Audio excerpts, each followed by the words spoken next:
अमनापूरच्या वैष्णोदेवी मंदिरात चोरीची घटना सीसीटीव्हीत कैद।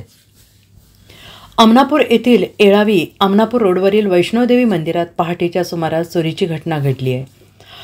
ही संपूर्ण घटना मंदिरातील सीसीटीव्ही कॅमेऱ्यात कैद झालेली असून घटनेची माहिती मिळताच पोलिसांनी तात्काळ घटनास्थळी धाव घेत तपासाची चक्रे वेगाने फिरवलेली आहेत। याबाबत घटनास्थळावरून मिळालेली माहिती अशी की अमनापूर येथील येळावी अमनापूर रोडवर शशिकला जालिंदर मुळीक यांच्या खाजगी जागेत वैष्णोदेवी मातेचे हे भव्य मंदिर आहे।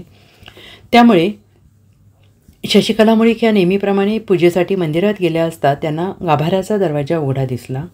कुलूप गायब झाल्याचं निदर्शनास आलं। देवीच्या मूर्तीसमोर ताटातील पैसे तसेच होते, मात्र देवीच्या गळ्यातील दागिन्यांमधील मोतीहार आणि बदाम गायब झाले होते। त्यानंतर त्यांना मंदिरात चोरी झाल्याचं लक्षात आलं। मंदिरातील सीसीटीव्ही फुटेज तपासले असता पहाटे 3च्या सुमारास एक चोर मंदिरासमोर हत्तीजवळ दुचाकी लावून आल्याचं दिसलं।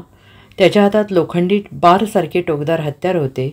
त्याने कुलूप तोडून गाभाऱ्यात प्रवेश केला।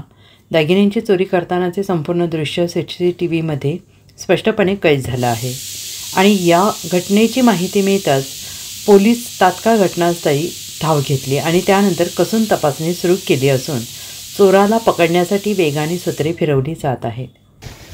वैष्णव माता मंदिर येळा रोडला आहे आणि सकाळी मी पूजा करायला आली तर दरवाजा उघडाच आहे। खाल्ला बी दरवाजा नुसता ढकललेला होता, वर आली तर देवाचा दरवाजा बी उघडाच आहे, कुलूप बी नाही त्या ठिकाणाला।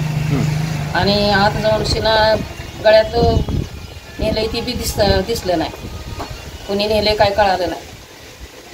मग देवीच्या गळ्यात हार आणि सोन्याचं हे नेलं बदाम। Bureau report SBN Marathi अमनापूर।